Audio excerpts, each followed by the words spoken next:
በሸዋ ጠቅላይ ግዛት በተለያዩ አውደ ግንባሮች የተቀሰቀሱት የፋኖ ክፍለ ጦሮች በአገዛዙ ሰራዊት ላይ ተከታታይነትና መብረቃዊ ወታደራዊ ድሎችም ተቀዳጅተዋል። የደካማው አገዛዝ የስለላ መረብ ተበጣጠሰም። በሸዋ ተከቦ ያደረው ሰራዊት ከባድ ሰብአዊና ቁሳዊ ኪሳራ ማስተናገዱ ሲሰማ የአገዛዙን ተልዕኮ ይዞ የገባው የመረጃ አቀባይ በቁጥጥር ስር ውሏል። ቀዳሚው የግንባር መረጃችን ነው የሚሆነው። አብይ አህመድ ታሪክን በማዛባት ጦርነት ቀስቃሽነታቸውን አስቀጥለዋል ተባለ። የድርጊት በስልጣን ላይ ለመቆየት የህዝብን በህዝብ ላይ ቆጫን መቀስቀሻ ማድረጋቸውን ተሰምቷል። ሌላኛው መረጃችን ነው የሚሆነው። በአፋር ያገዛዙ መዋቅር እየፈረሰ ሲሆን የአፋር ነጻ አውጪ የትጥቅ ኃይሎች ወታደራዊ የበላይነት እያየለ ነው። መረጃውንም ትሰሙታላችሁ። የሱዳን መደበኛ ጦር ቻይና ሰራሽ ድሮን ለሶስተኛ ጊዜ መቶ መጣሉን አስታውቋል። እስከ ፍጻሜው ድረስ አብራችሁን ቆዩ። እነኝና መሰል መረጃዎችን በዝርዝር ወደ እናንተም የምናደርስ ይሆናል። በቅድሚያ ግን ለቻናሉ አዲስ ከሆናችሁ ላይክ፣ ሼር እንዲሁም ሰብስክራይብ በማድረግ ቤተሰብ ይሁኑ እያል ቀጥታ ወዳገኘናቸው መረጃዎች አለፍን። አብራችሁን ቆዩ።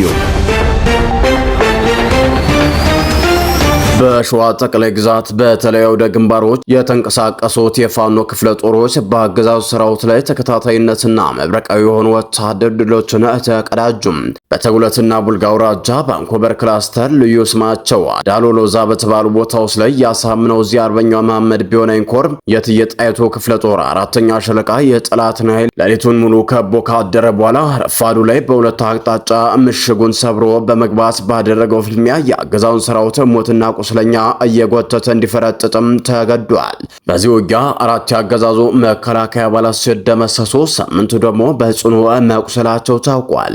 በተያዘ መረጃም የደጃዝማች ተሰማ እርገጥ የክፍለ ጦር የአገዛዙን ታማኝ ቅጥረኛና ሰላይ የሆነውን አቶ አለሙ ደጀን የተባለውን ግለሰብ በቁጥጥር ስር ማዋሉ ተሰምቷል። ግለሰቡ ቀደም ሲል በሸዋሮቢት ከተማ የሚሊሻ አባል የነበረ ሲሆን መሳሪያ የመሸከም አቅሙ ሲደክም በፋኖ ቁጥጥር ስር ባሉ ቀጠናዎች ውስጥ እንደ ቀን ሰራተኛ ሆኖ በመቀጠል ለአገዛዙ የደህንነት መረጃ እንዲያቀብል ተልዕኮ ተሰጥቶት ይሰራ እንደነበረ እምነቱንም ሰጥቷል። ይህ ሰው በወር 1500 ብር ደሞዝ እየተከፈለው መረጃዎችን ሲያቀብል የቆየ ሲሆን የተሰጠውን ግዳጅ ሙሉ በሙሉ ሲያጠናቀቅ 50 ሺህ ብር እንዲከፈለው ተፈራርሞ የመጣ መሆኑንም በቁጥጥር ስር በዋለበት ወቅት በይፋም ተናግሯል።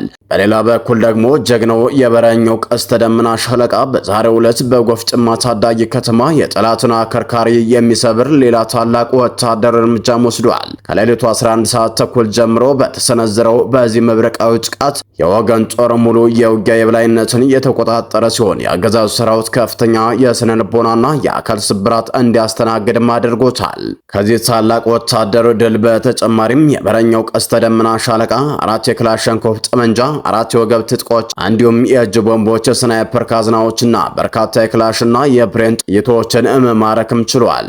አብይ አህመድ በደብረ ማርቆስ በሁለቱ ትልልቅ ህዝቦች መካከል ታሪክ በመጥቀስ የዘረኝነትና የከፋፋይነት መርዝ ለመርጨት መሞከሩን ተከትሎ ዶክተር ደብረጽዮን ምላሽ ሰጥተዋል። የብልጽግናው አገዛዝ መሪ አብይ አህመድ በደብረ ማርቆስ ከተማ ተገኝቶ ባደረገው ንግግር በስልጣን ለመቆየት ሲል በአማራና በትግራይ ህዝቦች መካከል አደገኛ የቁርሾ የግጭት መርዝ ለመርጨት እንደሞከርም ታውቋል።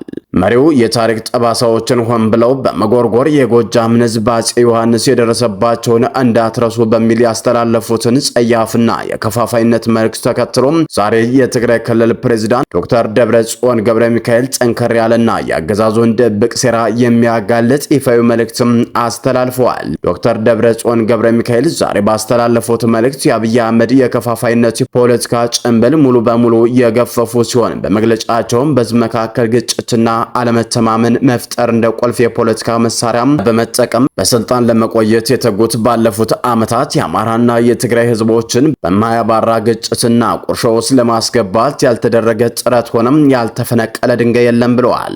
ሆኖም ግን በእነዚህ በባህልና በታሪክ የተሳሰሩ ወንድማማች ህዝቦች ሁሉንም ውስብስብ የከፋፋዩ ሴራ በማክሸፍ ወንድማማችነታቸውን ማስቀጠላቸውንና የትስስር በሂደትም ይበልጥ እየተጠናከረ እንደሚሄድም አረጋግጠዋል። ዶክተር ደብረጽዮን በመቀጠልም እነዚህ ህዝቦችን በማጋጨት የስልጣን ዘመናቸውን ለማራዘም የሚጥሩ አካላትን በጊዜያቸው ታላቅ ገድል በመፈጸም ህዝባቸውንና የሀገራቸውን ክብርና ህልውና ያስቀጠሩ የቀድሞ ጀግኖች አመራሮች ስም በማግደፍ አሁንም ሴራቸውን መሸረባቸውን ቀጥለዋል ካሉ በኋላ አሁን ግን ያ ሁሉ ውሸትና ቅጥፈት ጭምብሉ ተገፎ እውነተኛ ማንነቱ በግልጽ የታየበት ወቅት ላይ መድረሱንም ገልጸዋል። በመጨረሻም የትግራይ ፕሬዝዳንት ለአገዛዙ መሪ ጠንከር ያለ ማስጠንቀቂያ የሰጡ ሲሆን ጨው ለራስ ስትል ጣፍ እንደሚባለው ከእንግዲህ በኋላ በቅጥፈትና በማጭበርበር መቀጠል እንደማይዋጣ በመገንዘብ የሰላምን አማራጭ መንገድ መከተልና ህጋዊና ወቅታዊ ጥያቄዎችን መመለስ ያስፈልጋል ብዬ አምናለሁ ሲሉም አገዛዙን አሳስበዋል።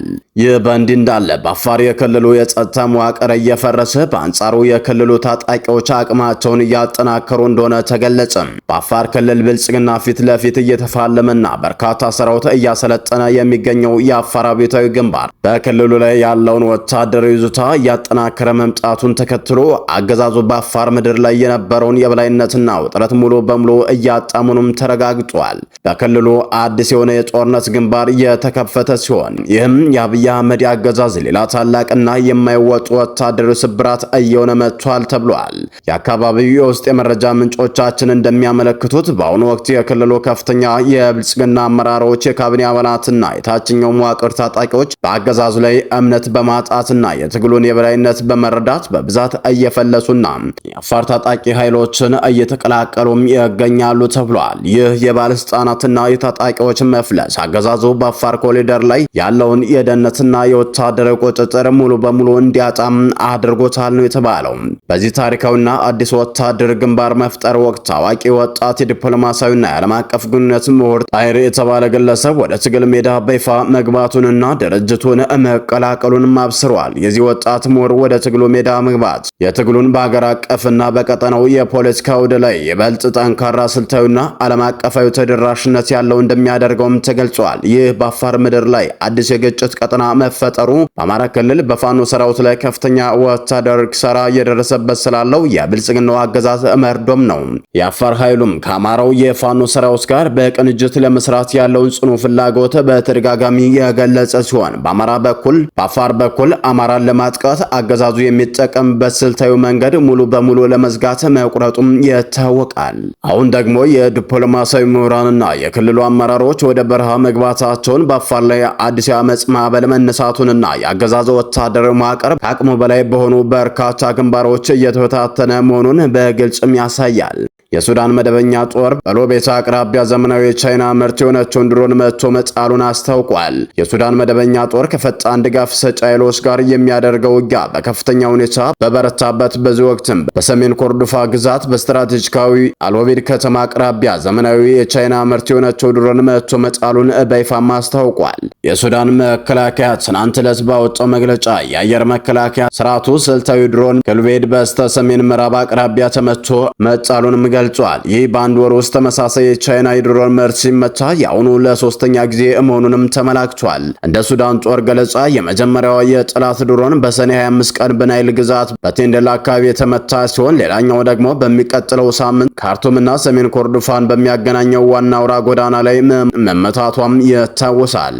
አሁን የተመታችውን ኤፍኤች-95 የተሰኘችው ድሮን በቻይና የተመረተች መካከለኛ ከፍታ ላይ ለረጅም ሰዓታት መብረር የምትችል ለኤሌክትሮኒክስ ውጊያ እንዲሁም ትክክለኛ ኢላማዋን በቦምብ ለመምታት የምታገለግል ዘመናዊ የጦር መሳሪያ መሆኗም ታውቋል። ሰላም ጤና ይስጥልን። የተወደዳችሁና የተከበራችሁ የሚዲያችን ቤተሰቦች ለሰዓቱ የነበረውን መረጃዎች እነዚህን ይመስሉ ነበር። በሌላ መረጃዎች እስከምንገናኝ በያላችሁበት ሰላም ቆዩልን።